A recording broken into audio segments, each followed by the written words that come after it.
I come from a family of politicians. My father was one of the first people who was killed by Idi Amin.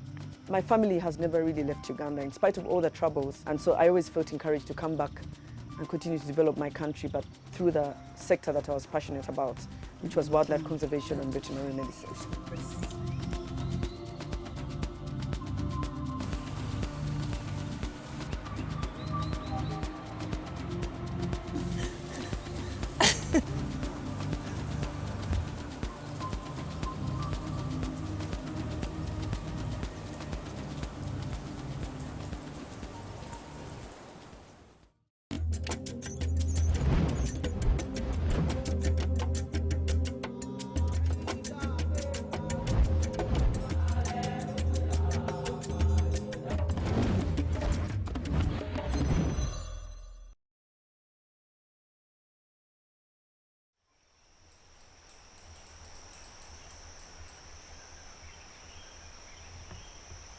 Bwindi impenetrable forest in western Uganda.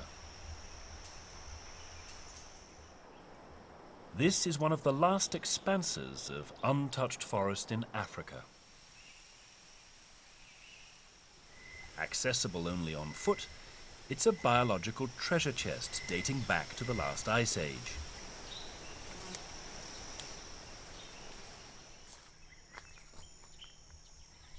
The forest is home to forms of life in spectacular diversity and profusion. Hundreds of species of trees, ferns, flowers and birds.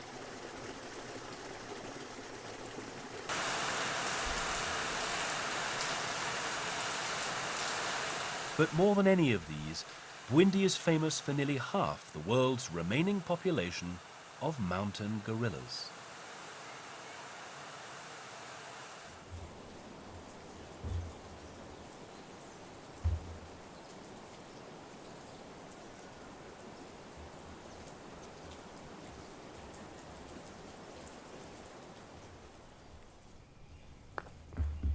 Ten hours drive away in Entebbe, there's an organization determined to save the gorillas for future generations. So I think that one is something which I'd actually planned on. Conservation through public health is the brainchild of Gladys Kalema, a veterinary scientist with a passion for putting her skills into action. When I was in vet school in England, I was allowed to have some time to work on a species of my choice, and that's when I came to Bwindi. And I think that's when I really fell in love with the gorillas and gorilla conservation. They're very similar to us. We share over 98.4% genetic material. And when you look at them, you feel like you're connecting.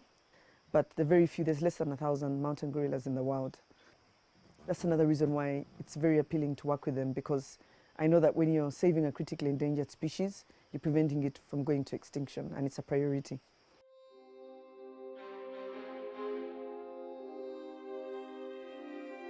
Gladys comes from a family of high achievers. Both her parents were figures of national importance. I come from a family of politicians. My father was one of the first people who was killed by Idi Amin because he was a very prominent politician. He did a lot of development for Uganda, and I felt that it's important to continue his dream of developing the country. My mom joined politics when President Museveni came into power. She's the first woman MP and inspired very many other women MPs. She's got several awards from them. My family has always never really left Uganda. In spite of all the troubles, my mom has always stayed. And so I always felt encouraged to come back and continue to develop my country, but through the sector that I was passionate about, which was wildlife conservation and veterinary medicine. You have to push the breasts. Gladys is one of the wildlife vets that this country actually has got. She volunteered to go through the jungles of this country, the Bwindis of this country, the national parks, to go and treat gorillas, to go and treat chimpanzees. It's not very common for a lady, to volunteer and go into such a scary area, but Gladys did this.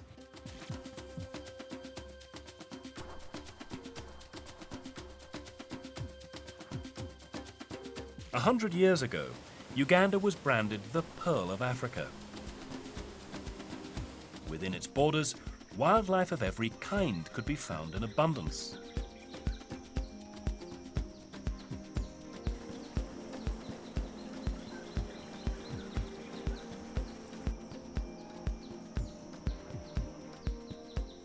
Then, in the 1970s, the dictatorship of Idi Amin, followed by years of civil war, saw an orgy of poaching that took many species to the edge of extinction.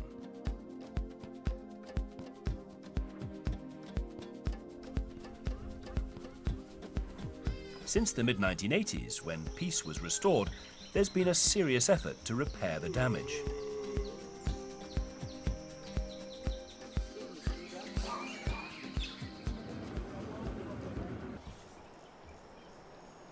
Gorillas in particular had been in danger of disappearing completely. But intense international interest is ensuring their survival for the time being. Gladys and her team have come to Bwindi to track a family of gorillas that lives far off the normal tourist route.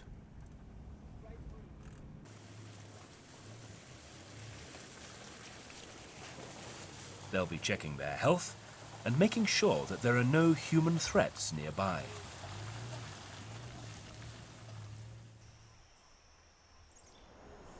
Bwindi it's a very old forest with trees which are thousands of years old. It's got a very big diversity of trees, plants, as well as animals. It was recently named a UNESCO World Heritage Site.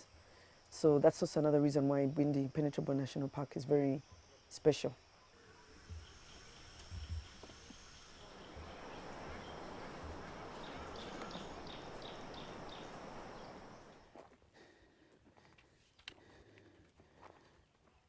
The gorillas live in a steep environment.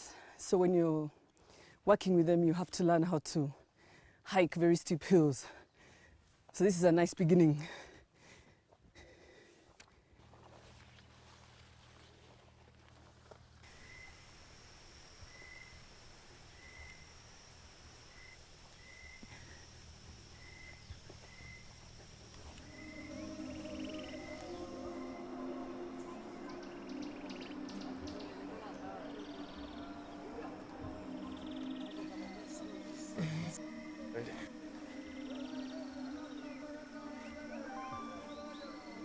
Gorilla families are constantly on the move. In one day, they can travel over 1 kilometre through the undergrowth, building a new nest for themselves every night. The process of finding them is often long, sweaty, and arduous.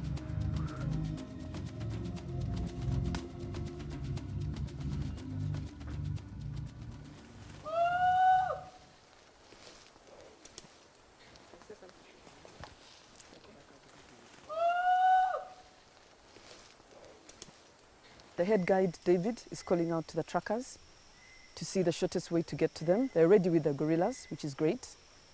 So we won't have to look for them. But if we don't move fast enough, the gorillas could still start moving and we still have to keep following them. I've ever been in a situation when we were in Congo, actually we were with Stephen here, and the trackers found the gorillas, but we took a long time to get to them, and the gorillas started fighting with another group, and we never saw them at all that day. So we still have to hurry up and catch up with the trackers.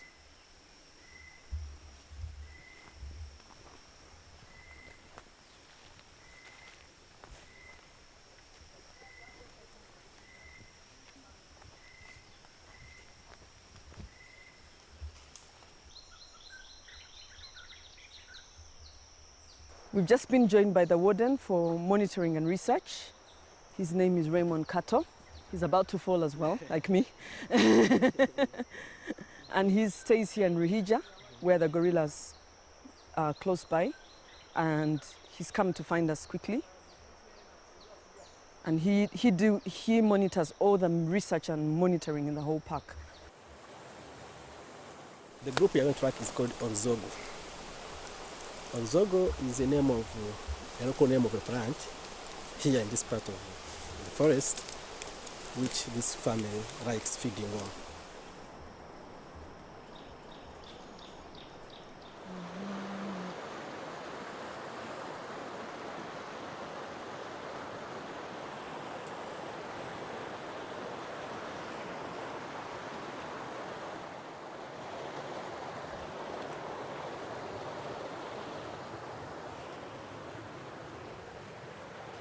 With the gorillas now close by, the team splits up so that no more than 8 people at any time get to see the gorillas directly. This is to minimize the disturbance to their way of life. It's also to reduce the risk of infection from humans. So right now here I have a sip of water which may continue for approximately 1 hour, because while with the gorillas there will be no drinking, no eating, no smoking. The rest of the porters all will stay behind. We are only moving with the trackers, and they will be the ones who lead us to the gorillas. The direction of the vegetation shows you where you should follow them. They leave a very good trail on the ground, so we're lucky. That's how we track them.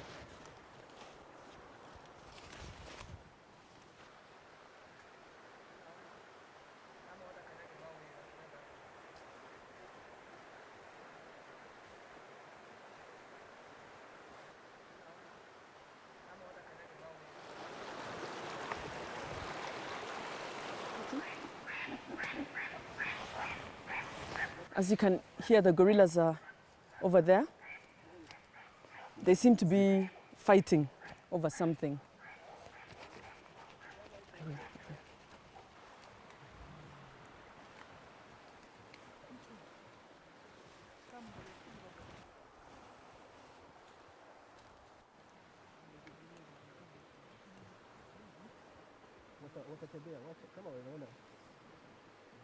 After several hours, the team finally catch a glimpse of what they've been looking for.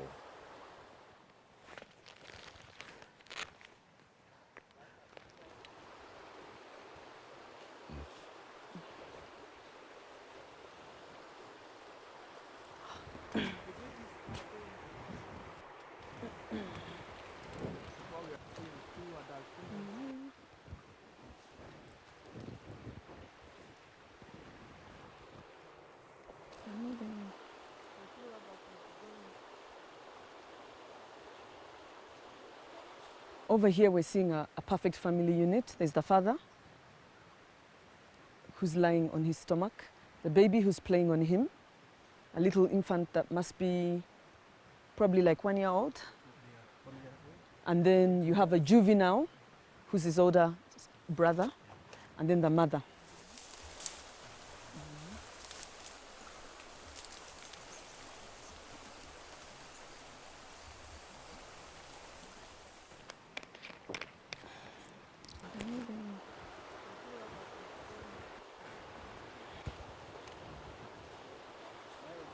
We're keeping this distance from the gorillas because we don't want to make them sick.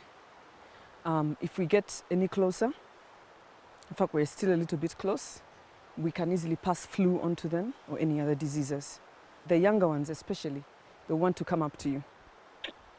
And also when you move too close, you disturb their behavior. So if we had moved closer, you would see that they start to behave differently.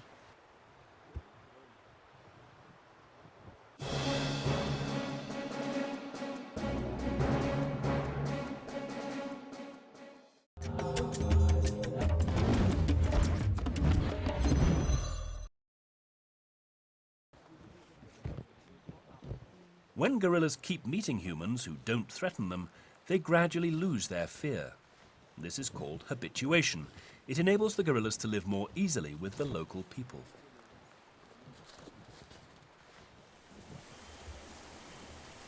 People who might otherwise be poachers become rangers, looking after the gorillas who've now become a source of income from tourists. With higher income comes better health and a stronger desire still to conserve the gorillas. Whenever you habituate a gorilla group, the community changes. They get so many benefits, their livelihoods change, their household income increases, their health improves, and so it's a very good group to be tracking at the moment because it's really going to make a difference to this particular community.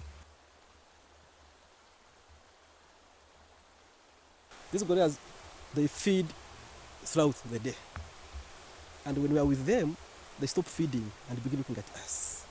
So when we stay with them longer, they will not feed, they will not have enough food for that day. And the following day, they move a very big distance because they know people come and starve them from feeding. So, but when we stay with them 1 hour, we give them ample time to keep feeding.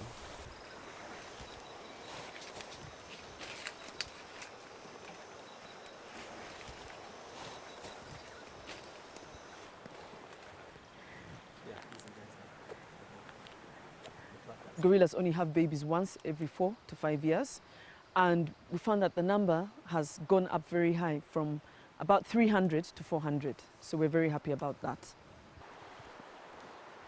It's very positive news because it means that a lot of the conservation efforts are working. As you can see them now, the baby is so free and happy. If we continue at this pace, looking after them like this and protecting their habitat, maybe he will lead this group and there will be many more gorillas. So we're very happy about that.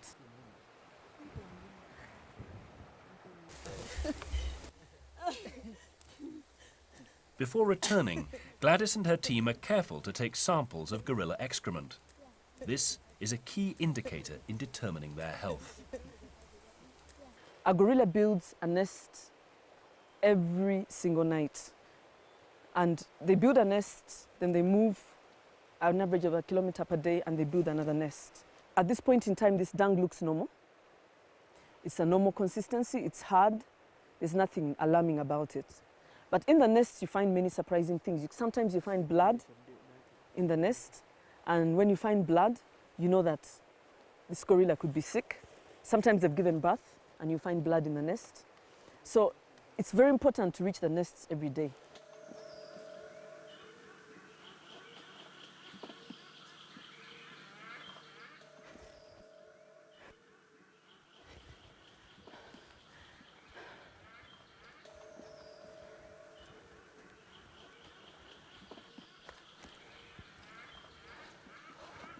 It's very therapeutic actually whenever you track gorillas, so I'm really happy that I was able to track them.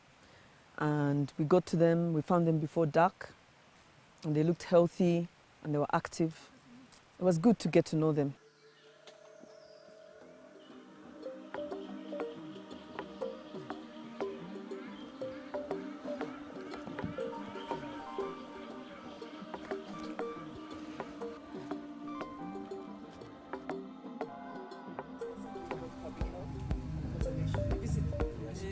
But tracking gorillas is a small fraction of Gladys's work.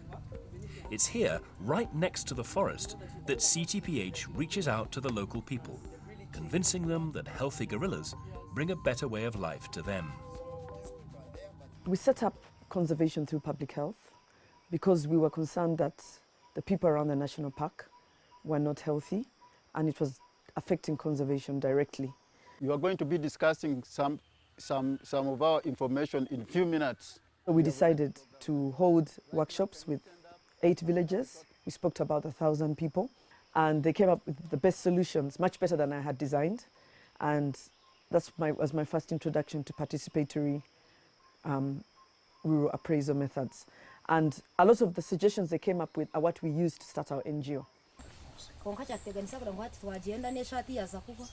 I thank community conservation volunteers who are committed to deliver CTPH's activities. To survive, gorillas have to be kept safe from human infection. So CTPH campaigns vigorously to improve hygiene among nearby people, preventing the spread of tuberculosis, scabies and dysentery. Here they learn that instead of hunting gorillas and clearing the forest, keeping gorillas safe and well generates more income from tourism. If you sold CTPH, how much would you pay? Priceless.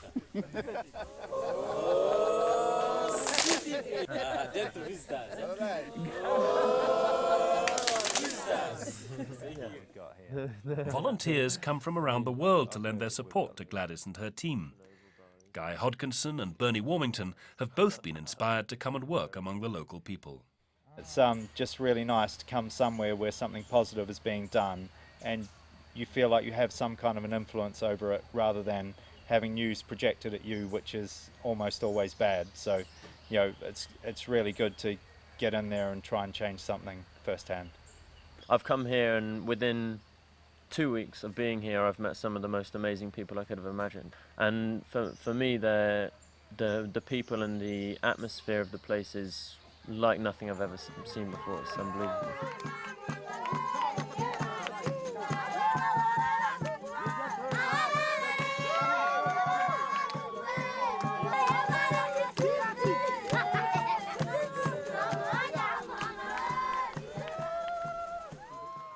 In the the 90s, community conservation began all over the world, and Bwindi was one of the very first successful examples, where from the very beginning, people who were poachers were turned into rangers and trackers, because they knew the forest really well. And we call them born-again poachers, because now they're protecting the animals and they're preventing other people from poaching them. And then, so the first thing that was done in Bwindi was that the people from the around were employed by the park.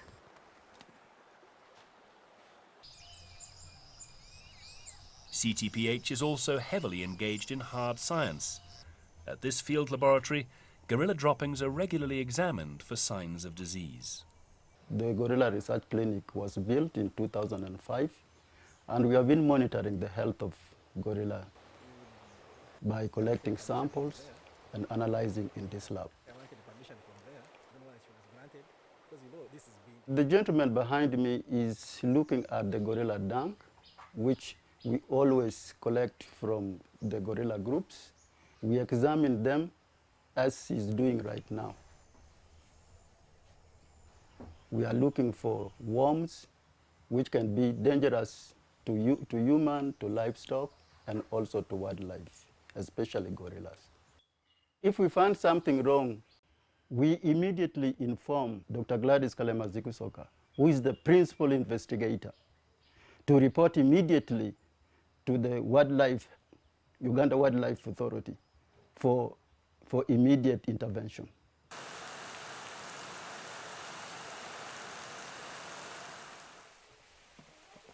CTPH has set up a network of local volunteers who educate their neighbours in better health practices. To support them, livestock projects have been introduced so that a separate income can subsidise their efforts. Local goats are vaccinated against diseases that would otherwise reach wildlife in the forest and possibly threaten the gorillas themselves. Regular health screening for goats and cattle has made an enormous difference to the prosperity of local people.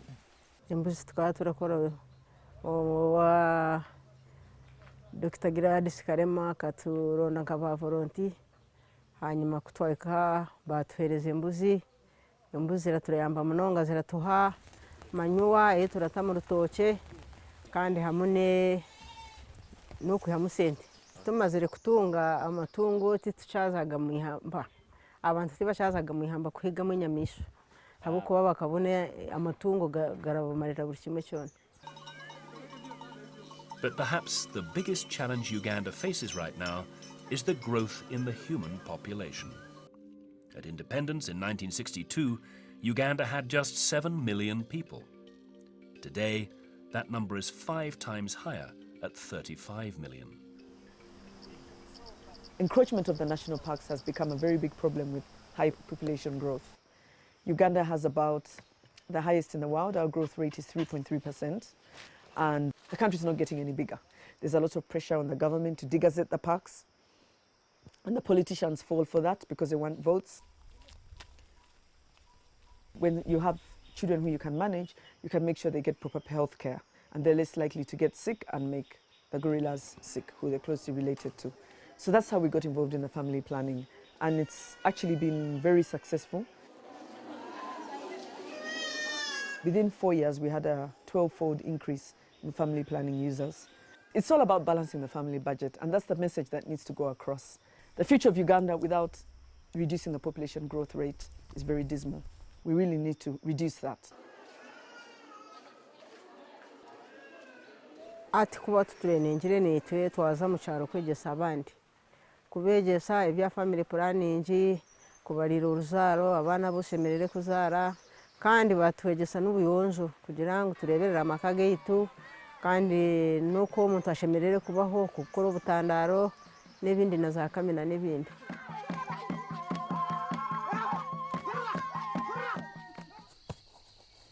As a leader, Gladys sets her own example. With just 2 children of her own, she's been careful to space them 4 years apart, just like the gorillas of Bwindi. I space my children like they do. They have children once every 4 years without modern family planning. And that helps them. The older one is old enough and independent emotionally and helps to look after the younger one. So indigo and tender are 4.5 years apart. And I think it's good. If we did it with humans, the world wouldn't be so overpopulated.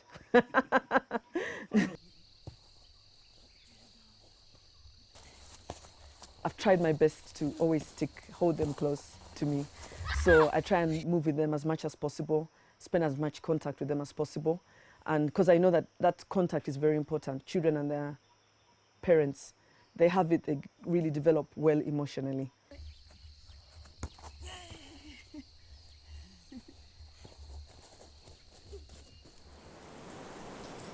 But it's for her work with gorillas and their human neighbours that Gladys is most respected.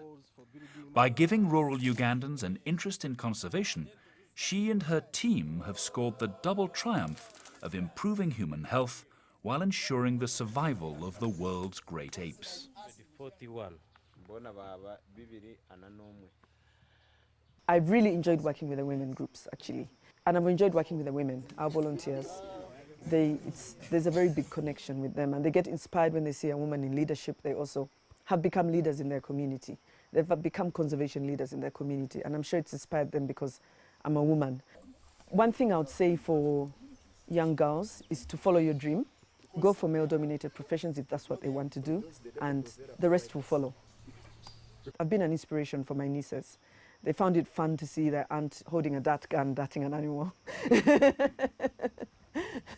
Gladys has got a passion, and I think this is the great and underlying factor that has pushed her, work through the years. As a result, she has been involved in wildlife conservation at the policy level, and she has been giving invaluable information and management advice to us in terms of wildlife conservation in Uganda. As a pioneer in wildlife conservation, Gladys is destined to leave a legacy for future generations. It's a world in which Ugandans no longer look to outsiders to see the importance of preserving wildlife, gorillas in particular.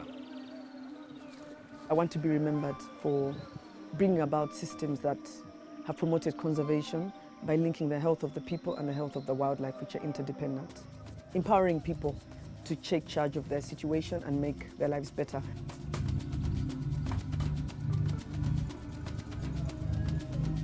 To be known for making us, our own fellow Africans, to be champions of conservation, not only people from other countries.